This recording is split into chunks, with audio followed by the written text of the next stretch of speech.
everybody. Welcome to a special edition of the No BS Zone special because, as you can see, we have a very, very special guest, my friend Bill O'Reilly. Thanks, Bill. How you doing?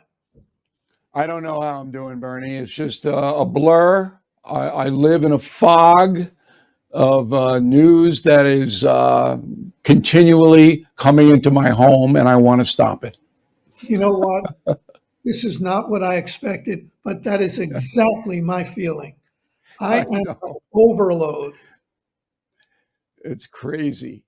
I thought there might be a little calm, for Thanksgiving and maybe Christmas, but every blanket day it's something else.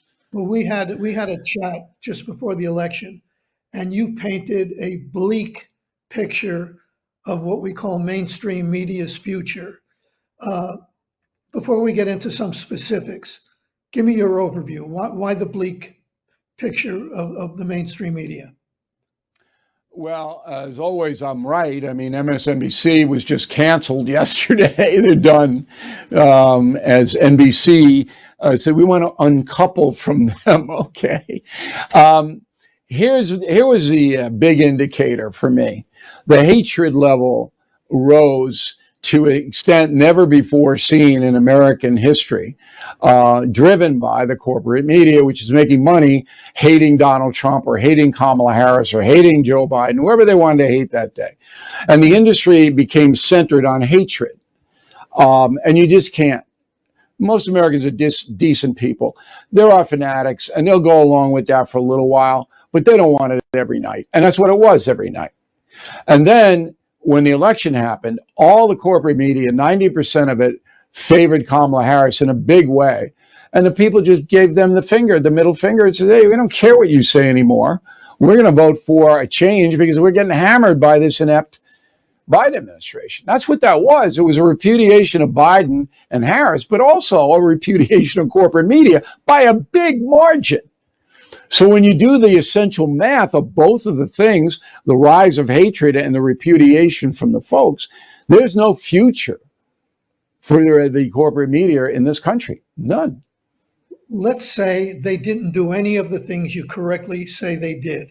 Let's say they were as fair as can be, as decent as can be.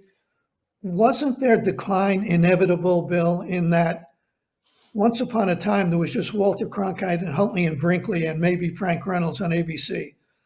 And then cable came along. Now you can get news in 10,000 different places. So even if they did all the right things, was their decline inevitable? It was inevitable to a certain extent as people took up their options. So what happened was that the television and newspaper industries, their constituency is older Americans. Right. The younger people, they're gone. However, YouTube, where we now live, the No Spin News, BillO'Reilly.com, that has brought a whole new audience to me and was really a benefit. But in general, you're right that the cable bills are $200. People don't want to pay that anymore. So they're losing these channels. It's boring. How many times are you going to hear, by the way, at the end of the day? These are simpletons that are broadcasting, most of them. Simpletons. They don't know anything. They don't care to know anything. All they want is their check given to them. They'll say anything they're told to say. It's not like you and I that we had to earn our stripes to be national news correspondents. I mean, we had to work hard. Not now. Tiffany from Minnesota can toddle into New York making 80 grand. She doesn't even know where the Bronx is. It's a whole different thing. So inevitably, there was going to be a decline, but not a catastrophic decline. That's what I want. Hate. That's The what I want hate, to hear about. right, So the is what decline, blew that up. yes, yes, but they don't call it the news business for nothing. And when you're in business, you have to please your customers. If you're building houses, you build the kind of houses people want. If you're building cars, if they want SUVs, you build SUVs. News is different. You should not do the kind of news people want. You should do the kind of news Bill O'Reilly thinks that's important for them to get, or if I could say so, or that I think they should get.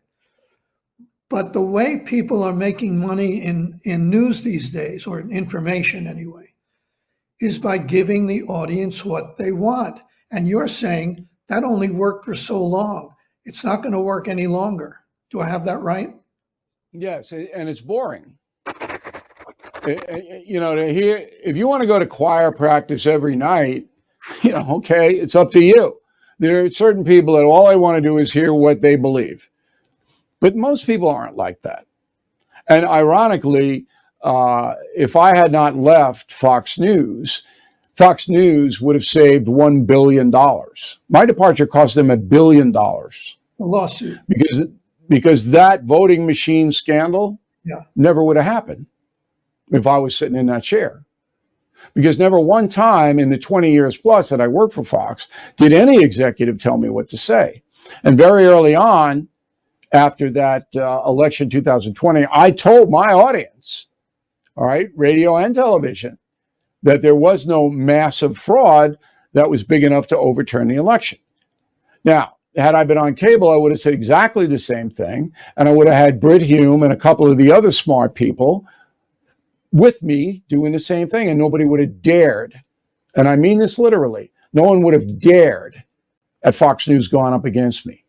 So that cost them $1 billion, but it all worked out well for me, and here we are. You've touched on this already, but I'm curious. MSNBC's ratings cratered after the election. Cratered. CNN, same thing. Not so Fox. So what's going on with that? They're celebrating. They're celebrating. It's like the parade after the World Series. Now it's going to die down, but now that Donald Trump has power again, the people who love him want to know on a daily basis what he's doing. And there's only one place that's going to get a non-critical look at Donald Trump, and that's Fox. I mean, Newsmax and stuff, okay. But that's the big dog. So that the people who are really emotionally invested in Donald Trump are ecstatic. They can't get enough of it. And that's why the Fox News numbers are up. But again, it'll come down to earth. But I think Fox has got a good 6 months of pretty good audience flow because of Trump's victory. Let me ask you this, Bill. In the old days, there were producers who checked what we said and editors at newspapers that checked the facts that went into stories. Now, obviously, they didn't do a great job because of the bias in both TV and print, but they were there. They were gatekeepers. Now, I mean, Joe Rogan had 50 million people watching, or at least watching or listening to parts of his interview with Donald Trump. I think 60 Minutes had about 6 million listening to the Kamala Harris edited interview.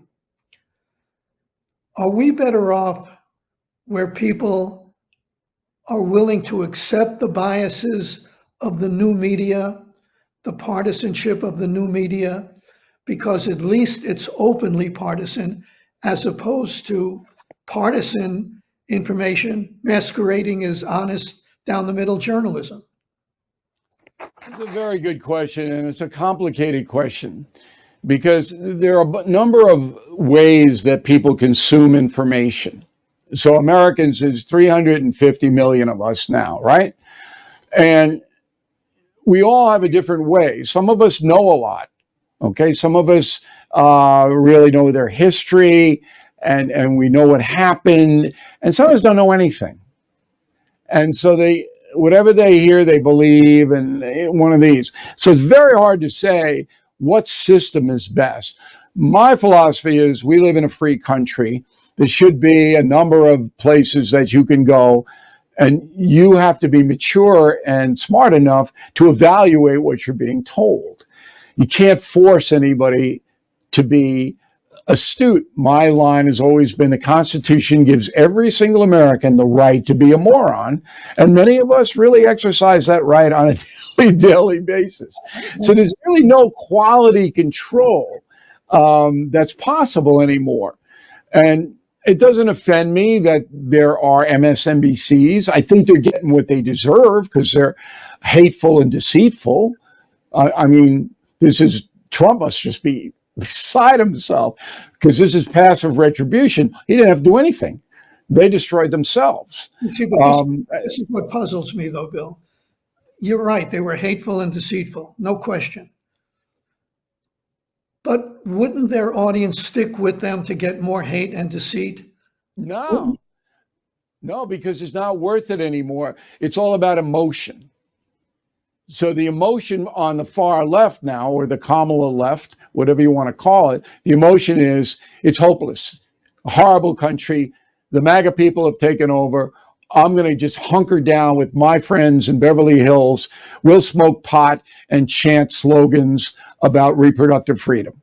We don't need anybody else. This is what we're going to do. They're escaping. They don't want to hear it anymore. They lost. All right. It's like a sports team, like the New York Jets. Do I want to see the rerun of last week's defeat? No. All right. I'm not watching it again. I don't want to hear it. That's what it's like. Tell me. Go ahead. I'm sorry.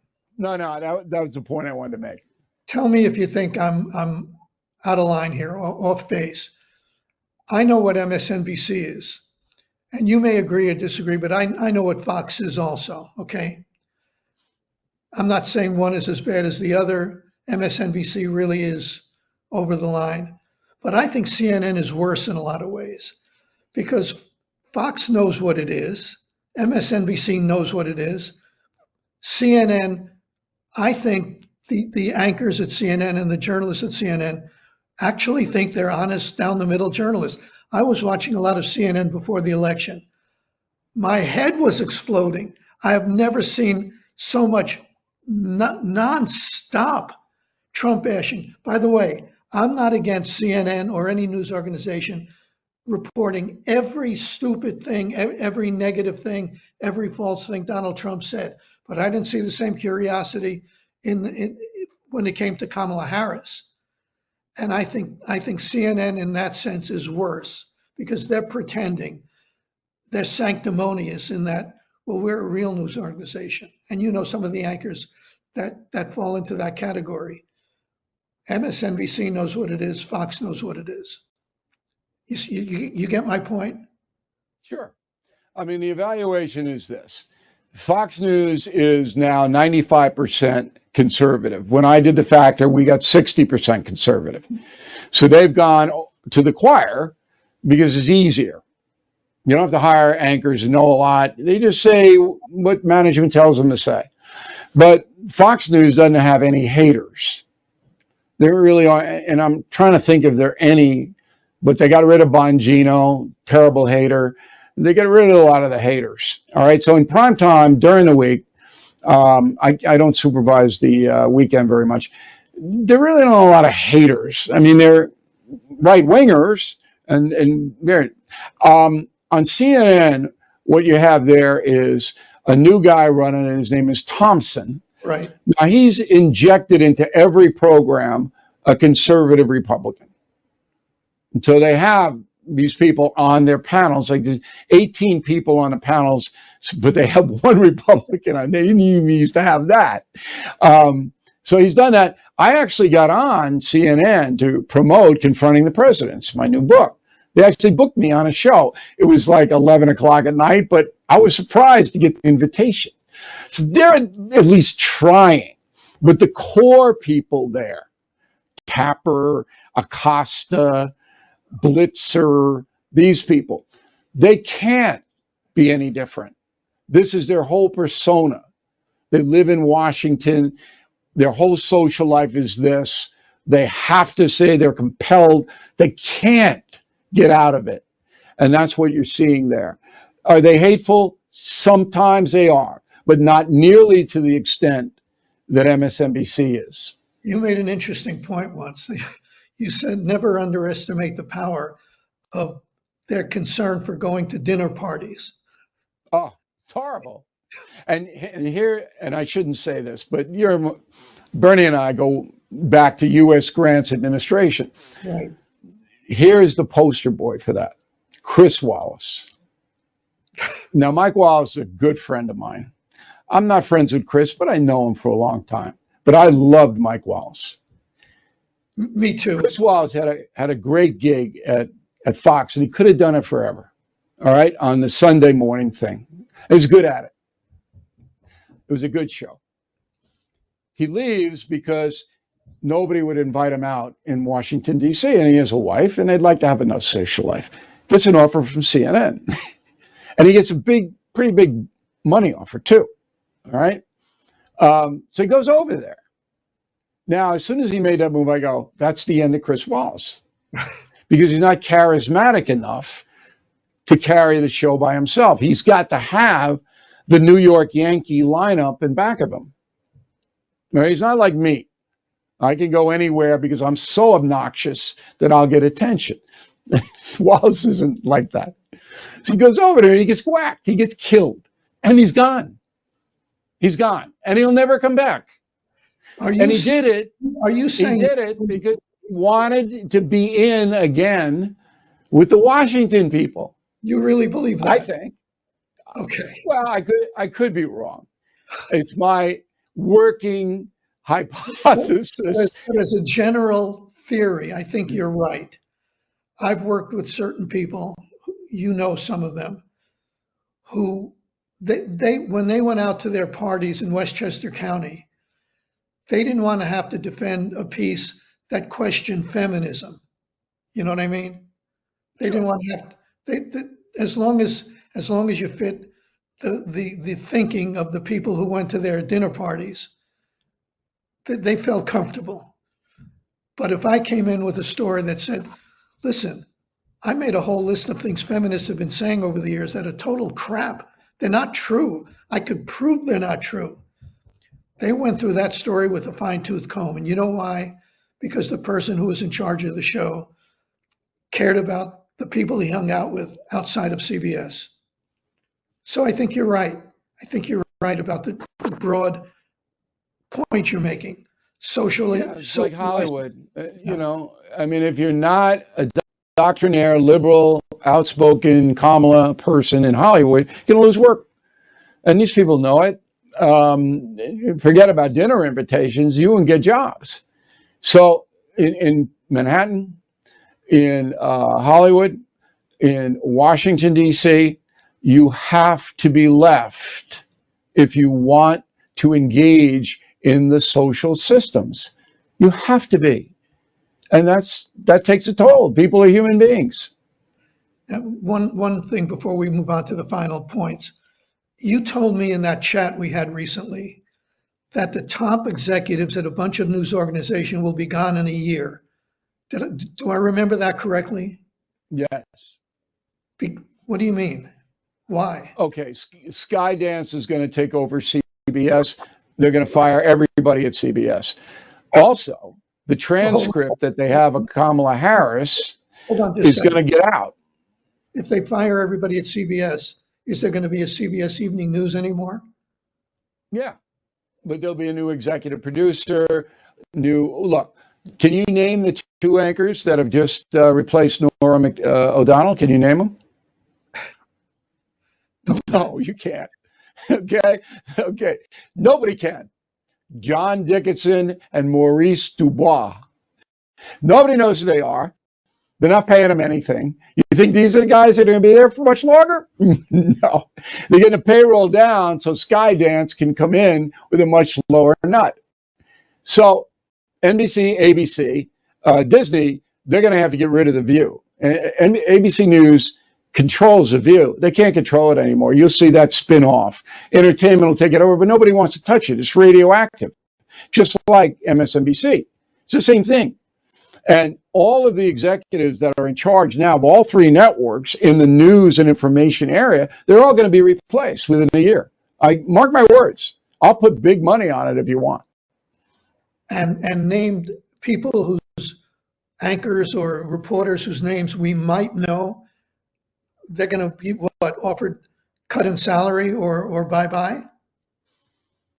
Well, yeah, everybody's salary's getting cut, even at Fox. I mean, they're cutting salaries like crazy over there because the subscription base is going down. So they have to renew their contracts with the cable operations. Cable operations paying $5 a subscriber now. They go, we'll give you two. You don't like it, we'll put you on. Even Fox. I mean, they're not going to pay a big money. So their money flow in is coming down so dramatically, they're cutting everybody's salaries. And that's the beginning of the end because quality people are not going to, they go into another industry. But there is going to be a reshaping of both the newspaper industry. Washington Post can't sustain it anymore. It lost $77 million this year. 77. LA Times almost out of business. Circulation's below 100,000 in the nation's largest county. So they're done. New York Times is kind of surviving on the internet, but they're not nearly what they used to be over there. And then all the television networks don't have any numbers. Late night, nobody watches these people. Nobody. So the whole thing is going to have to be reorganized. It'll be there, but not in the form that we have now. And I would make the case, you can comment or not, and before I go on to my final question, I would make the case it's because we live in the United States of entertainment and people don't want to watch a semi-straight newscast. They want the entertainment of opinion. And they don't care if it's even accurate. Well, I shouldn't say accurate opinion. They don't care if the opinion is based on facts or if it's based on bias. They don't care. They don't care because that's what sells. That's what's hot. Walter Cronkite isn't coming back anytime soon, and neither is Huntley and Brinkley. And what you have are people who come in, give their opinions, people tune in for their opinions, and that's, if there's a future in cable, that's the future, and the future in podcasts, that's the future of podcasts. Yeah, the people you're listening to have to be engaging. They have to engage, but they can't be fanatics anymore. They can't. They've got to, have some kind of fact-based presentation. I submit to you that if you and I were called by Skydance when they take over CBS News and CBS Broadcasting, and they called up and say, hey, could you guys revamp the evening news so that maybe 5 people would watch it a night? We could do it. We could make that a lively, honest broadcast that means something to people. I know I could do it, and you would got plenty of Emmys and experience. You could do it too. So the combination, Goldberg O'Reilly, we could remake it into a hit. I'm confident. Well, if I were in charge, I'd put you on the anchor of the nightly news, and and I'm not just blowing smoke at you. That's part of the entertainment value, and I mean that in the best sense, by the way. You need to engage. We wouldn't be boring. See, boring is what kills you now. Boring kills you now because the internet, so many options that aren't boring. You can't be boring anymore. And that's what all 3 cable networks, they just can't figure out. You can't have panels. Nobody knows who these people are. What are you doing? You can't say at the end of the day 15 times, and by the way, 14 times. You got to bring something. And most of these people don't have the talent to bring anything. And that's the truth. All right, last question. And depending on your answer, I may have 2 more questions. Okay. Have you talked to the president-elect since he won the election? No, he's mad at me. Whoa, that. Last time I talked to him was when I was in London, and he was yelling at me for saying bad things about him. I said, "Can you give me an example?" And he goes, "No, people just tell me." I said, "Okay." I said, "I'll tell you, I have said bad things about you when you do dopey stuff. All right, so, but when you do good stuff, I'd say that. And what do you want from me? I've been doing that ever since I know you. I'm not going to change." Nobody's perfect, but I did for the first time in my whole career, 50 years, tell my audience that I was voting for Trump. I never told anybody ever before who I was voting for, and I never endorsed anybody. But I thought the danger of Kamala Harris and the far left was so wicked that I had to say, this is why. But he's not a perfect person. But, Donald Trump is sensitive, and so he's mad at me now. I don't know how long that's going to last. We'll see. But I haven't talked to him. So I guess that means he didn't offer you a job in his administration, right? No. Listen, I don't want to get into politics at all. There's one job I could do, and that would help him and his historical legacy. But believe me when I tell you, I'm running 3 corporations here. It is staggering the amount of success we're experiencing right now. So I kind of want to just ride this wave. Bill, thanks a lot. I have something private I want to tell you. I'll call you in a few days about anytime. Anyway, if Donald calls, give him my best, okay? Listen, he loves you. You know that. All right. Thanks, Bill. See you, Bernie.